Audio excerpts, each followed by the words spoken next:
ça. Voilà, nous commençons les pommes de terre sur gazon le 31 mars 2019. Un peu d'Annabelle, un peu de Désiré, et voilà ce que ça donne. On a tondu. J'enlève l'herbe autour quand même pour qu'elle soit directement en contact avec le sol pour me donner le plus de chance possible. Voilà, mon germe est quand même relativement assez beau, donc je suis content. Il est bien coloré, bien grand quand même. Donc voilà, nous allons continuer.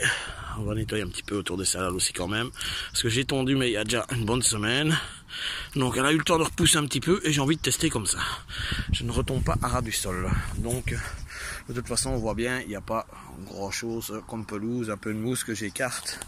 Donc et que j'enlève au fur et à mesure. Donc voilà, ensuite nous poserons le terreau.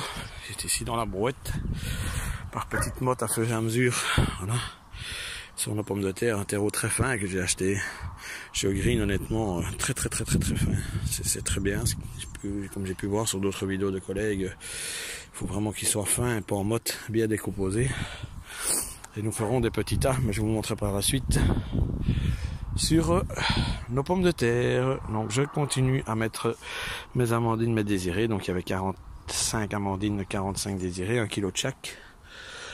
Et voir un peu, c'est la première année que je fais ça, donc on va voir ce que ça donnera et je vous donnerai la suite ici de l'événement. Je vais reprendre après avoir continué au moment où je vais mettre le terreau. Donc voilà, tout à l'heure. Voilà les amis, une première ligne d'Annabelle, donc il m'en reste encore. Donc voilà, je vais montrer la deuxième partie, celle où je vais placer mon terreau. Donc 2 bonnes poignées, plus ou moins 2 poignées par pomme de terre. Il faut juste que la pomme de terre soit recouverte tout simplement de terreau et qu'elle soit bien cachée par le terreau. Donc 2 poignées, 2 bonnes grosses poignées, 2 mains comme ça, voire 3 pour ceux qui veulent en mettre 3, ils peuvent. Donc je continue à faire et je vous montre le résultat après les 2 poignées de terreau. Et bien voilà à quoi ça doit ressembler après les 2 poignées de terreau. Petite botte, comme si c'était une taupe qui est devenue retourner la terre, les petites mottes partout. Donc voilà, petite taupinière un peu partout. Voilà, comme ça la pomme de terre est bien cachée. Fais mon maximum. Maintenant on va recouvrir le tout. Recouvrir mais ne pas en mettre de trop parce qu'elle sèche et elle fait une croûte de gazon. J'ai mis un peu séché partie ici, j'en ai encore parce que quand je l'ai pris il était déjà un peu mouillé. J'ai remarqué qu'il avait déjà commencé à chauffer parce que c'est des gazons que j'ai tondu donc la semaine dernière. Voilà. Il y a des endroits où il est encore déjà un peu, c'est peut-être pas l'idéal, mais bon, c'est pour recouvrir juste un peu ma terre. Voilà, pour protéger un peu, éviter que certaines bêtes viennent creuser dans la terre ou voilà quoi. Donc comme ça avec l'herbe.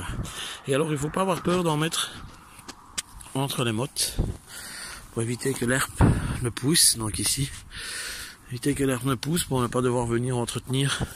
Et comme ça après vous êtes tranquille. Donc je vais retirer mon filin. Je vais retirer, hop. Voilà. Et je vais venir parsemer un peu de pelouse par-dessus. Donc, comme ceci, tout simplement venir et simplement cacher, camoufler ma motte de terre avec cette pelouse. Juste, on ne la voit pas pour protéger ma motte de terreau. Voilà, une fine couche, on n'a pas que ça fasse une croûte non plus, pour que le germe puisse passer par-dessus. Tout gentiment, donc bien la cacher et en mettre entre pour empêcher que l'herbe ne repousse. Voilà, je termine et je vous montre le résultat final. Et bien voilà, j'ai fini de mettre ma ligne, j'ai déjà tiré mon cordeau pour la deuxième. J'ai fait toute ma ligne de pelouse. Ensuite vous pouvez mettre du foin, de la paille, peu importe. du bois, tout ce que vous voulez pour encore protéger et continuer à buter. Ici, moi je vais laisser comme ça, je vais essayer comme ça, on va voir. Je vais peut-être, ou peut-être un peu pailler par-dessus, histoire de conserver un peu l'humidité pour les pommes de terre s'il pleut, mais voilà, pour moi, je vais les laisser assis. Et voilà, comme ça, je vais dire, ben, on va faire un essai, juste comme ça, je vais les laisser comme ça, et au fur et à mesure que je vais tondre, d'abord ici je vais attendre que ça sorte, garder ma tonte, lorsque je vais avoir les premières pommes de terre, les premiers germes qui sortiront, je continuerai à mettre ma pelouse le long de ma tige pour buter, mais au final hein, on bute avec la pelouse, hein, on fait une butte avec la pelouse au lieu de le faire avec la terre, c'est plus ou moins le même principe. Donc voilà, je continuerai à buter avec ma tonte. Donc voilà, j'espère que cette vidéo vous servira aussi. Et moi, ben, ça va me permettre de suivre un peu l'évolution de ma première année de pommes de terre sur gazon. Voilà, merci beaucoup. Bon ben voilà les amis, finalement j'ai quand même paillé. Hein, donc vous voyez, excusez-moi si la qualité n'est pas nickel, bon c'est fait avec mon GSM, hein, je vais essayer de me fournir un peu plus. C'est ma toute première vidéo vraiment YouTube, mon premier petit truc, on va dire ça comme ça. Donc c'est vraiment pour tester. Pour le moment j'ai fait qu'une ligne d'Annabelle et une ligne de Désiré. Les deux autres vont venir, malheureusement je dois m'absenter. Bon ben voilà, hein, nous voici maintenant le jeudi 16 mai, la suite de ma culture de pommes de terre sur gazon. Donc voilà, c'est ce que ça donne. Hein. Donc ici on a de belles pommes de terre, hein, là de rien qui poussent très bien. Si on regarde, elles sont bien grandes. Ça c'était la ligne d'Amandine. Les Désirés qui sont un peu plus tardifs, qui sont là derrière. Ce qu'on voit, ben, c'est ma pelouse qui a tourné en compost de l'année dernière, d'il y a même plus que l'année dernière, il y a bien 2 ans.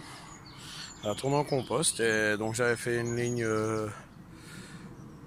de pommes de terre, un peu de terreau, de la pelouse, de la paille. Au-dessus de la paille, de nouveau de la pelouse. Et puis ensuite, ce petit terreau fait maison, on va dire ça comme ça, mon compost, hein, maison, que je mets par-dessus. À côté, ben, mes autres lignes de Désiré qui est celle avec la paille, qui est plus lente, mais qui sort déjà aussi. Si on regarde convenablement, elle commence aussi à sortir, donc voilà. Hein. On voit bien ici, voilà une. Elles ne sont pas encore toutes dehors. Hein. Une deuxième, mais bon, l'autre ligne a fait pareil, elles ne sont pas toutes sorties en même temps, et puis elles sont arrivées à leur aise. Ça, c'est les autres Amandines, qui sont déjà très bien dehors aussi. Maintenant, malheureusement, je n'ai plus de gazon. Elle pousse un peu sur le côté, pourtant j'ai fait vraiment attention de mettre le germe bien vers le haut, mais est-ce qu'en remettant un peu de terreau, elles ont bougé. Là, j'en ai une là au coin, une là, donc il va falloir que j'agrandisse ma butte, quoi. Faire une plus grande butte, hein, comme j'ai fait un peu avec les premières au départ, j'ai fait un peu ça aussi. Le rebelle a Désiré ici, elle est limite plus large que l'autre. Donc voilà, et on verra bien, il y a à peu près 1 mois d'intervalle entre les buts, entre les deux ici et les autres ici. Je voulais d'abord voir un peu comment ça se passait avec les 2 premières lignes, puisque moi c'était ma première saison. Et je suis assez satisfait de voir comment ça pousse relativement bien, relativement facilement, sans rien demander comme entretien, un petit peu la tonte de la pelouse autour. Mettre un peu plus de, comme j'ai fait ici, élargir un peu la butte pour cacher un peu, c'est ce que je ferai quand je vais remettre les herbes au-dessus de la paille, pour éviter quand même que ces herbes-là viennent nous ennuyer, mais tout se passe bien pour le moment. Donc voilà l'évolution au 16 mai des premières lignes que je vous avais décrites au départ, où ben on voit que les Amandines sont des pommes de terre un peu plus, je pense qu'elles prennent 100 jours, et les Annabelles pardon prennent 100 jours, et les Désirées 120 jours, donc on voit elles ont un peu plus de retard, mais bon elles se portent très bien aussi, donc on verra bien d'ici quelques semaines, je vous referai une petite vidéo et on constatera encore l'évolution. Voilà.